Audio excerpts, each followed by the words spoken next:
distinto a lo que pretendería el régimen de los Castro? Mire, yo creo que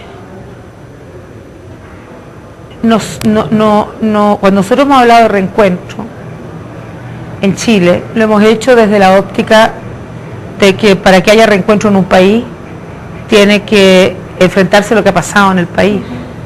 Tiene que haber, por tanto, como hemos dicho, el proceso de verdad, de justicia y de reparación. Para que pueda haber reencuentro en un país tiene que haber confianza entre las partes. Para que haya reencuentro en un país tiene que haber condiciones adecuadas para que haya reencuentro. Y por lo tanto, de lo contrario, el reencuentro no es posible, sencillamente. Las damas de blanco están jugando ese papel, ¿no? El papel también de exigir unos derechos. ¿Usted qué cree debe pasar con esos disidentes? Ahora que ya es expresidente y de pronto tiene un poco más de tranquilidad para poder decir estas cosas a otro gobierno. Además está considerado amigo. Yo espero que... yo he escuchado, he leído declaraciones al comienzo del presidente Raúl Castro de su voluntad para liberar a los presos políticos, con excepción de aquellos que estén involucrados en hechos de sangre, ¿no? Y yo espero que esa pueda ser una realidad pronta, porque creo que es también lo que esperan su familia. ¿El futuro de Honduras cómo lo ve? ¿Algún día ya llegará la aceptación al presidente Porfirio Lobos? Es decir, ya en este momento al interior de la OEA se está manejando como el impulso de comenzar este proceso para que Honduras vuelva a la OEA y que para el gobierno de Porfirio Lobo pues sea más tranquila esa relación con los otros países, con los países del mundo. ¿Usted cree que ya es el momento de retornar a eso? Yo creo que lo que es el criterio claro para todos los países también lo tiene que ser para Honduras. Cuando un país pueda demostrar que está dando cumplimiento pleno a la Carta Democrática y a la Carta y el Estatuto de la OEA, será el momento en que la OEA estará en condiciones, los Estados miembros, de aceptar su reinserción a ella. Pero dentro de la lógica de es mejor llamar al diálogo y no excluir, ¿no es momento, no es tiempo? ¿Usted cree que todavía Honduras debe seguir aislado? Yo creo que es indispensable, como digo, tener seguridad y certeza de que todas las condiciones de garantía para los distintos sectores políticos estén dadas y que la Carta Democrática esté aplicada plenamente. Y por lo tanto la OEA tendrá que hacer esa evaluación y mirar si es momento para que Honduras vuelva a la OEA. Yo entiendo que el pueblo hondureño tiene tremendas necesidades y necesita ser parte más de una organización, de una multilateralidad que claramente lo está afectando, porque hay posibilidades de crédito, una serie de elementos de ese tipo que no están funcionando producto de esto.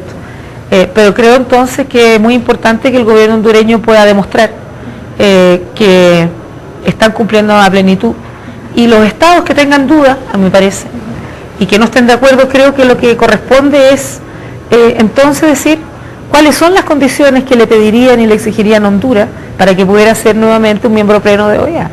Y creo que así entonces el presidente Porfirio Lobos podrá también saber qué es lo que se espera de ellos, de manera de que dar cumplimiento de aquello y poder luego ser parte nuevamente de OEA y ser parte además más activo en la comunidad internacional. Sin embargo, yo quiero decir lo siguiente, y me parece que eso es la tarea que hoy día tiene la OEA y los países de la región. Pero también hay que entender lo que pasó en la región. Para nosotros fue muy doloroso lo sucedido en Honduras, puesto que en todas las intervenciones durante los 3 años previos, yo siempre señalaba que América Latina era un ejemplo de cómo teníamos en nuestras democracias, ¿no es verdad?, gobiernos electos donde los golpes de Estado ya habían desaparecido, y de repente aparece esto. Para la región sentíamos que no podía haber impunidad, ¿no?, que no puede ser que da lo mismo lo que pasó, porque nosotros aprendimos una lección y no podemos dar un ejemplo a ningún país de que se puede quebrar la institucionalidad por las Fuerzas Armadas. Y en ese sentido es que muchos países han estado en una actitud muy reticente porque sienten que tenemos que aprender esa lección. Puedo conocer su reflexión sobre la carrera armamentista en la región. Ha sido uno de los puntos que más se ha señalado, el incremento en el gasto en la compra de armamento, y además como protagonistas está Brasil, Colombia y Chile. ¿Cuál es su reflexión sobre eso? Mi reflexión es que los estados una de las funciones básicas de los estados la defensa y la seguridad, y por ende tenemos Fuerzas Armadas y Fuerzas Armadas que tienen que ser modernizadas, y cuando las Fuerzas Armadas se modernizan muchas veces disminuyen en tamaño, pero requieren tener equipamientos modernos. Cuando estamos hablando de renovación de equipamiento y de baja de equipamiento antiguo, no estamos hablando de carrera armamentista. Cuando estamos hablando es distinto, digamos, si yo compro más aviones, más tanques, no sé qué, y entonces incremento el volumen y quedo en una, yo diría, como una amenaza estratégica para algún país vecino. Pero cada país tiene como obligación responder a la necesidad de seguridad y defensa de su nación. Es una de las tareas básicas de cualquier Estado. Por lo tanto, el que países compren armas no es necesariamente una amenaza. Pero ¿cómo tiene que hacerse? Tiene que haber una tarea, que es lo que yo planteé en Bariloche cuando era presidenta, al Consejo de Defensa que tenemos como UNASUR, en que tiene que haber transparencia, que tiene que haber libros blancos que demuestren las políticas de defensa, exactamente cuáles son las fuerzas, cuáles son los medios de las Fuerzas Armadas, para qué se van a hacer, qué es lo que no se va a hacer, es decir, transparentar, porque lo que puede permitir que todos estemos tranquilos entre nuestras fronteras es saber exactamente qué pasa con el vecino, en qué está pensando, tenemos riesgo o no tenemos riesgo. Y la única manera de poder integrarnos es también en esta área poder tener una claridad y una cierta seguridad y tranquilidad de qué podemos esperar de los vecinos. Creo que, y una de las discusiones que habrá que ver y dar en esas instancias es cuáles son los límites para esto, ¿no?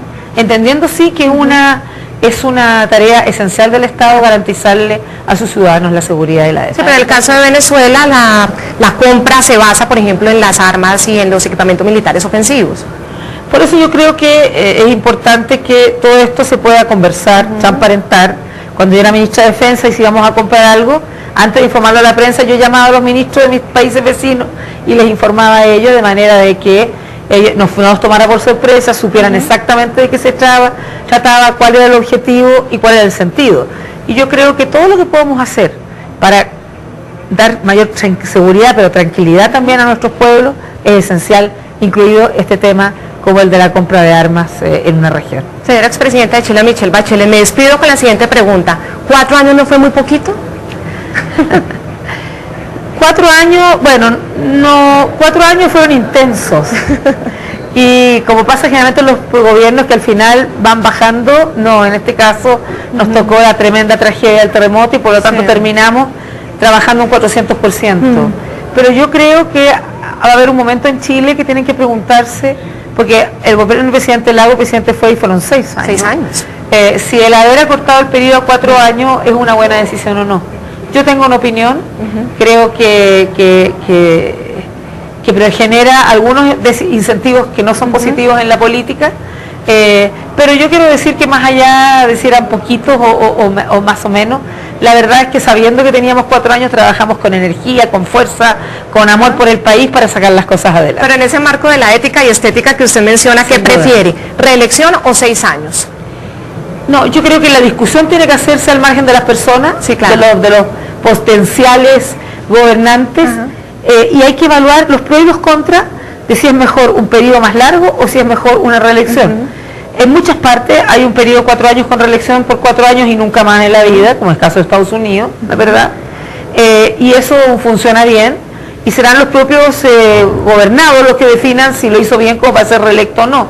Pero en Chile nunca existió esa tradición, por lo tanto hay que evaluar muy bien si esa es la mejor opción o no.